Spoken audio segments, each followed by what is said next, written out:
पूर्णेश्वरी चॅनलमध्ये आपल्या सर्वांचे स्वागत आहे। मी सुजाता आज तुम्हाला पाणीपुरीची पाणी करून दाखवणार आहे। तर त्यासाठी मी काय काय साहित्य घेतले ते तुम्हाला आता सांगते। तर चला आता बनवूया। या ठिकाणी मी आज तुम्हाला पुदिनाची चटणी करून दाखवणार आहे, जी आपण चाटसाठी वापरतो। तर चला आपण काय काय साहित्य घेतलेले आहे ते तुम्हाला सांगते।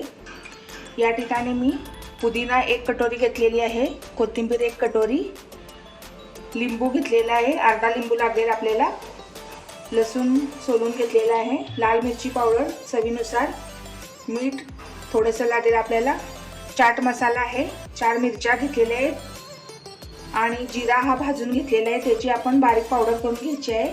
तर चला आता आपण पुदिनाची चटणी करायला सुरुवात करूया। या ठिकाणी मी आता कोथिंबीर धुवून मिक्सरमध्ये घालून घेतलेली आहे, त्याला आता आपण बारीक करून घ्यायचं आहे।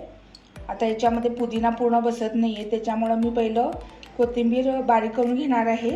त्याच्यासाठी मी 1 ग्लास गरम पाणी घालत आहे, जेणेकरून एकदम बारीक पेस्ट तयार होईल। तर चला आता आपण मिक्सरमध्ये काढून घेऊया। या ठिकाणी बघा कोथिंबीर बारीक करून घेतलेली आहे मी। तर आपण त्याला आता गाळून घ्यायचं आहे, नंतर याच्यामध्येच पुदिना घालायचा आहे आणि पुदिना पण असंच आपल्याला गाळून घ्यायचं आहे। तुम्हाला जसं आवश्यक वाटते तशा पद्धतीने तुम्ही पाणी कमी जास्त वाढवू शकता।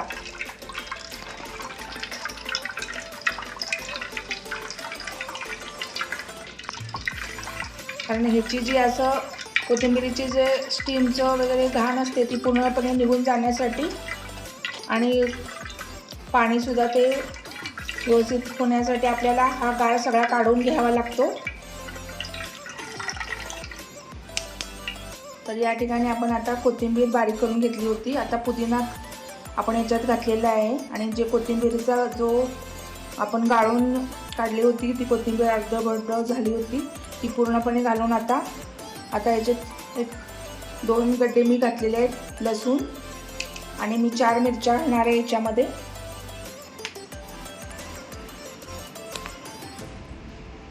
आणि या ठिकाणी मी जिरे घातलेले आहेत। तर चला आता आपण याच्यामध्ये पाणी घालून घेऊया आणि बारीक प्युरी करून घेऊया। या ठिकाणी बघा मी पुदिना मिक्सरमध्ये काढून घेतलेला आहे, आता आपण तो पण काढून घेऊया।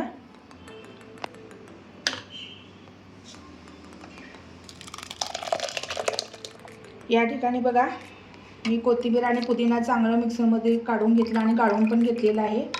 जसं आपल्याला पाणीपुरी चाटसारख्या भेळला वगैरे कसे लागतात पाणी, तशा पद्धतीने हे पाणी तयार झालेलं आहे। आता आपण त्याच्यात चवीनुसार मीठ घालून घेऊया।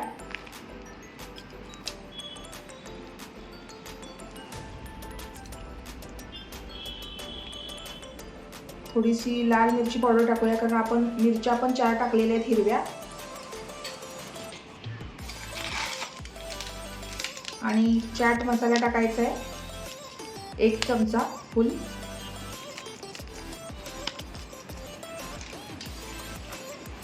चांगलं त्याला हलवून घ्यायचं आहे पाण्याला। अर्धा लिंबू आपण घालून घेतलेला आहे आणि आता चांगलं हलवून ठेवायचं। या ठिकाणी आपलं पाणीपुरीचं पाणी तयार झालेलं आहे, जसं आपल्याला पाहिजे तसं झालेलं आहे छानपैकी। तुम्ही पण हे नक्की ट्राय करा। या ठिकाणी पाणीपुरी करतो, कधी दहीपुरी वगैरे करत असतो, तेव्हा चाटसाठी आपल्याला हे पाणी आवश्यकताच लागतं। कमीत कमी हे 15 दिवस फ्रीजमध्ये ठेवलं तर 15 दिवस टिकतं। या ठिकाणी मी आता पाणीपुरीचं पाणी तयार केलेलं आहे, तर हे तुम्हाला नक्की आवडेल, तुम्ही पण नक्की ट्राय करा। तुम्हाला जर काही ही माझी रेसिपी आवडली असेल तर तुम्ही मला कमेंट सेक्शनमध्ये तुमच्या प्रतिक्रिया कळवा आणि माझ्या चॅनलला लाईक, शेअर आणि सबस्क्राईब करायला विसरू नका।